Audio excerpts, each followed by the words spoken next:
if I die on that surgery table, will it have been worth it? Will I die for boobs?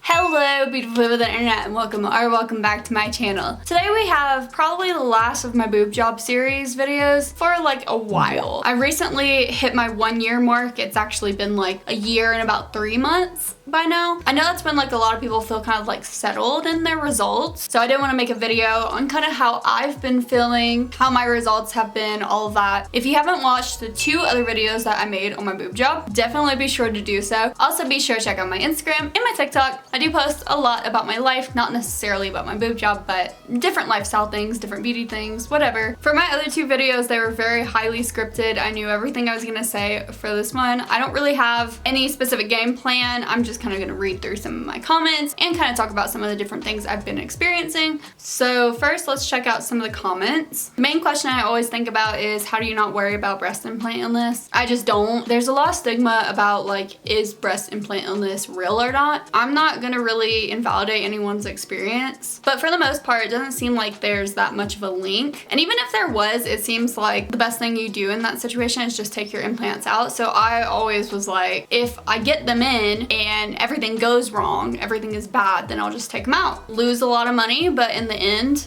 I'll be okay. There was this one comment that said, surgeons said that 90% of the implants they remove for ruptures within the first 5 years are mincer. I have mincer, so I don't know, I haven't read that study, but that's really interesting. Someone asked if you were so hesitant, why did you get them? I have anxiety. I'm very hesitant about every decision I make in my life, so I have chose to not fully listen to my anxiety. I can't fully speak on like neurotypical people, but for me, I just want people to feel like safe in having doubts, because like so many people are like, you'll never have a doubt if it's the right decision. That doesn't work for people with anxiety. That's just like a flawed way of thinking for us. And overthinkers in general. I don't think I've had any decision that I've ever been like, this is 100% the right decision. A lot of comments I saw were really just like, I'm super nervous, how were you not nervous? Or how did you end up deciding you were gonna do it even though you were nervous? Like all of these different things. It's really just risk versus reward for me. You have to think about like, how much is this gonna impact your life? Like for me, it hasn't been crazy, but like it has had a positive impact. And for me, that was worth it. I had this one thought a lot, and this is a big thing that happens with me with anxiety, but I thought multiple times, I was like, if I die on that surgery table, will it have been worth it? Will I die for boobs? Like obviously, well, I think most people are gonna be like, no, I probably wouldn't die for it, but like that chance is so small, it doesn't bother me that much. I honestly just trust my surgeon, and when they talk about the risks, they also talk about like the remedies, all the things that are gonna happen if something goes wrong. And to me, like it sounded like every situation something would go bad, it would still be okay unless I died. And dying is not super realistic in this situation. I mean, it's a possibility, but you guys are seeing my anxious thoughts in action. That's kind of how my mind works. That's kind of how my mind worked the entire time before I got the operation. And you can see I still talk myself in circles about it, because it's really just something you have to know in yourself. Like, not saying it's gonna feel perfect, it's gonna feel right, all of that, but it might feel like a good chance to take, and that's how I thought about it. I was just like, it's worth the shot. Plus there are a lot of other operations I want. I want a nose job, I want fillers, I want probably Botox. And if you're going into the plastic surgery world, it's like, that is a good first step for you. I mean, as long as you're doing surgeries, because I think lip fillers is like the most basic intro. I'm not sure like the hierarchy of all of them, but for me, it seems like a lot of people actually do get boob jobs done. I didn't know a single person in real life that has gotten their boobs done. I still don't know a single person, but when I tell people about it, they always tell me they know someone. Mommy makeovers are pretty common. Like, this is not the most insane surgery ever. It's still a big deal, and still a lot of people can't afford it. So it's not like every single person's getting it done. A lot of people don't want it to. I'm not saying you only get it done if you can afford it, but it's more common than you think. It is a pretty like entry-level surgery. It was definitely something I thought, like, if I have a good experience with this, then maybe I'll continue down that route. And if I have a bad experience, then, you know, I won't do anything else. I think that covers like really the most common questions. A lot of people were just asking me about the nerves and breast implant illness. Like, I don't know. I don't really have the answers. I just kind of did it anyways, despite complications, despite fears, despite anxieties. But going into things that I'm sure more of you are dying to hear, my scarring, first of all, let's talk about that. So as I said, I'm about 1 year and 3 months post-op. I still have decently significant scarring. However, it has gotten a lot better over the past like 3, 4, 5 months, somewhere along those lines. I know it was like a little while after I made my previous video for the pros and cons. I was like, oh shit, actually this is getting kind of better. So I'm gonna show you guys real quick.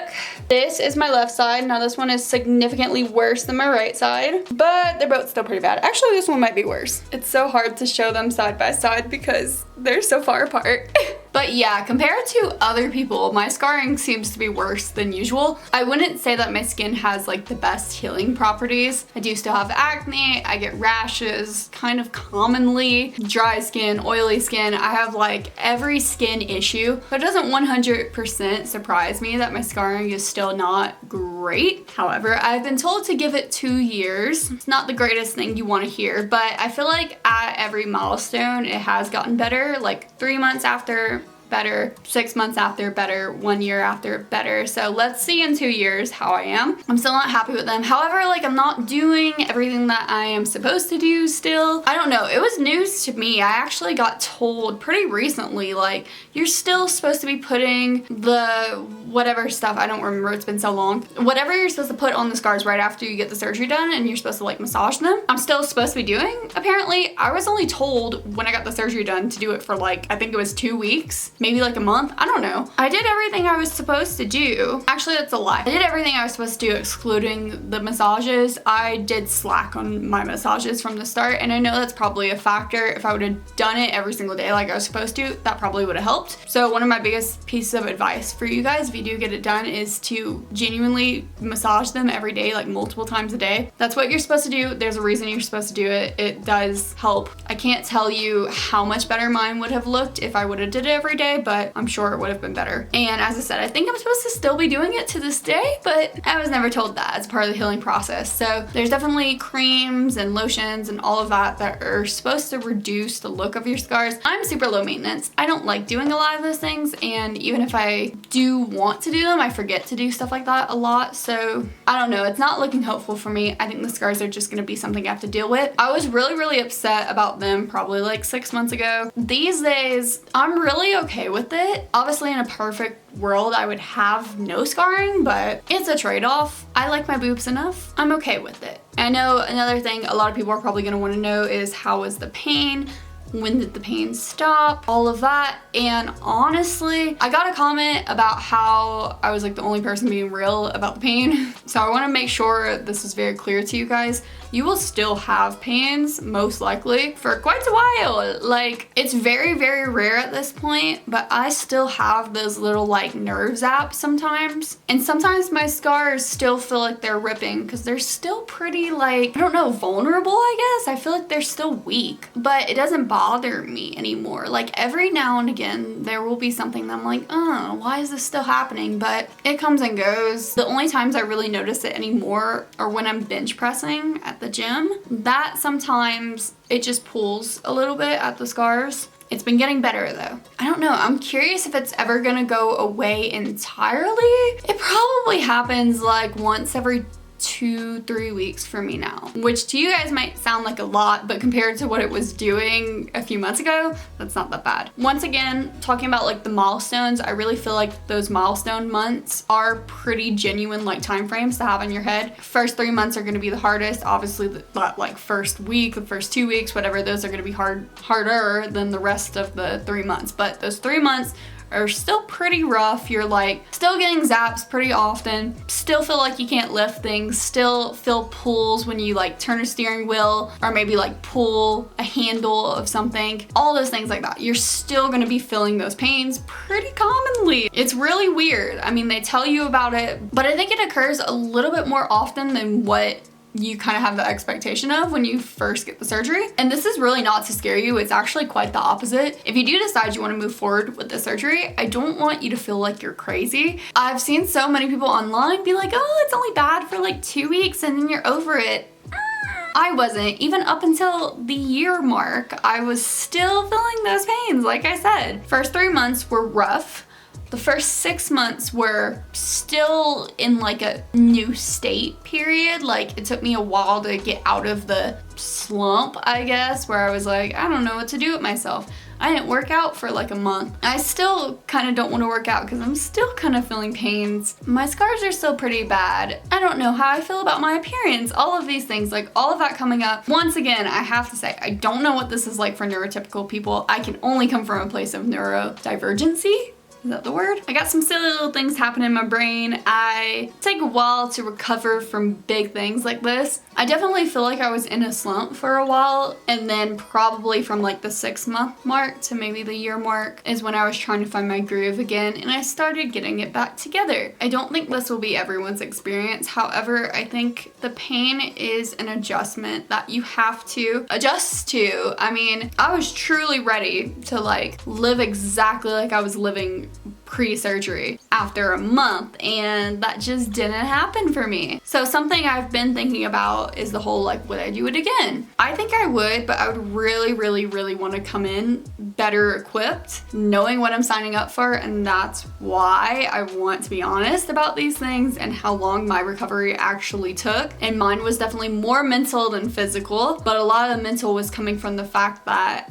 I didn't understand why I was still feeling pain. Didn't understand why I was seeing such raised red scars after quite a while. All these other girls just made it look so easy and so natural and so just like get in, get out. And I felt like I had imposter syndrome.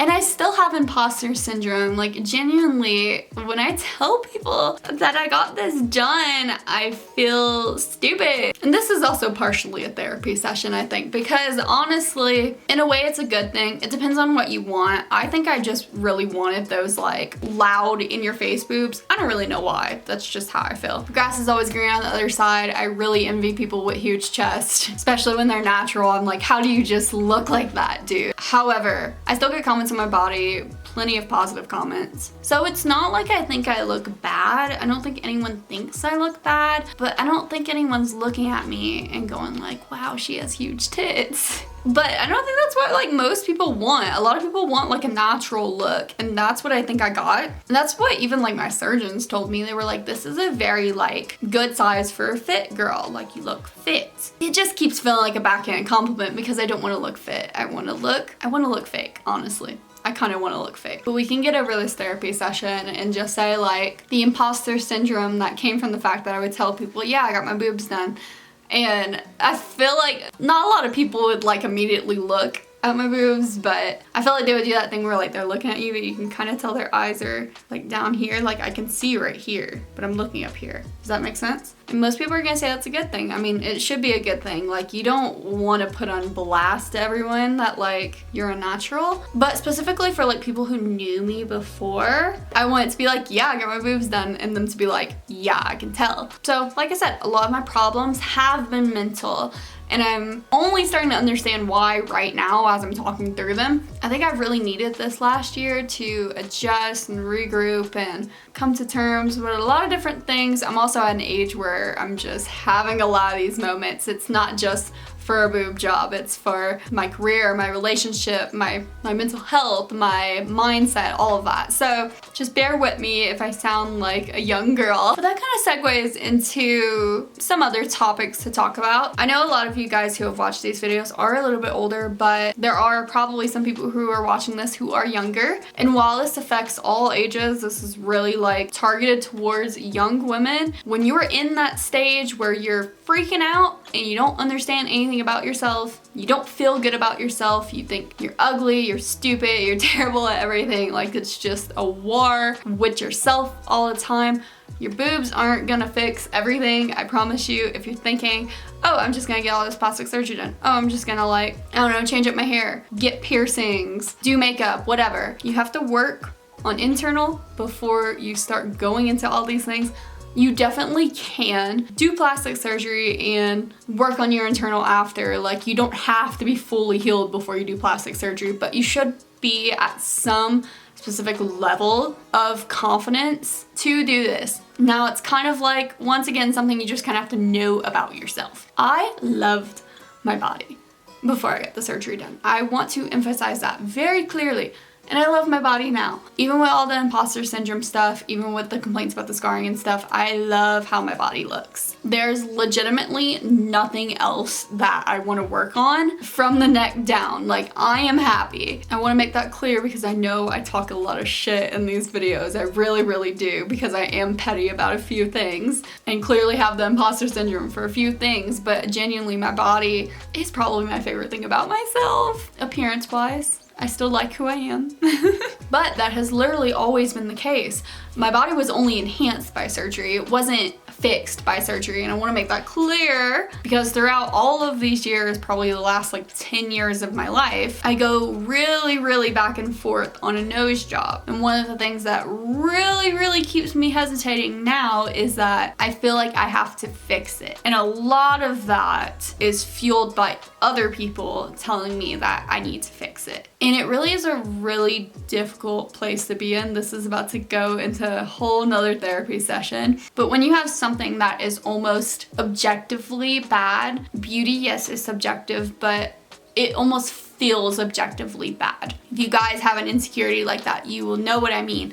I feel like my nose is objectively bad. And this is not to hate on anyone else. This is just like my personal insecurity. Like, you can't look at that hump and be like, that's a perfect nose. That's how I constantly feel. So I struggle every day because in my mind, I'm like, it is wrong, so it needs to be fixed. That is the natural solution for the problem because my nose is a problem. But then at the same time, I know that in life as people, we will not be happy until we fully accept who we are at our worst. The problems never go away until you love yourself how you were at your worst. So I was okay with the boob job because I never felt like I needed to fix it. It was just like, okay, this is something that I can enhance. I originally came from boobs that were about this size and then they shrunk. They literally look like deflated balloons after I came off birth control and after I came off antidepressants and after I lost a bunch of weight. I think the skin was literally like stretched from them being bigger before. So they look deflated. I don't really feel like I was doing that much to change my body because I've already seen my body like that. Like, I already knew my body could look like that.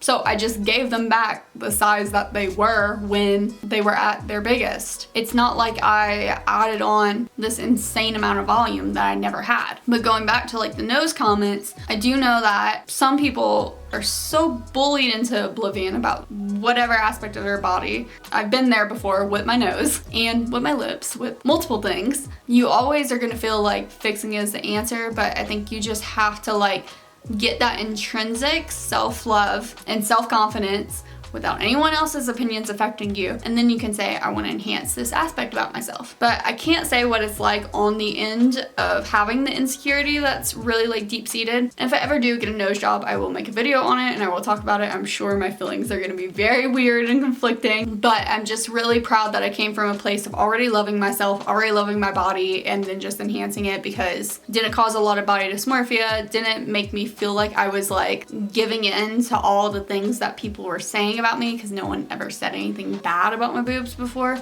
I didn't feel like I was doing myself a disservice by hating on what I had naturally. But I don't know. I find it really hard to make these videos because I don't like telling anyone what to do. I don't like telling anyone what to feel. Everyone has their own journey and has their own thoughts. I just want you guys to feel happy and confident in any decision that you make while still having those healthy doubts and worries, because it's not normal to just feel 100% confident. I don't know, this has been a weird video. I really don't have a lot else to say. Honestly, like everything else that people ask about, like everything has been fine. Some people ask about sex. Sex is fine. Some people ask about like ruptures, if you have any worries about rupturing. Like, I don't think about it. I don't know. Some people ask like, are you gonna get them redone in 10 years? I don't know, we'll see how I feel in 10 years. Or I guess 9 years at this point. The only things that I really commonly think about at this point are my scars and those weird little zaps that I get. And the fact that they're still not noticeably large. I've already given my 2 cents on all of that. I love my body.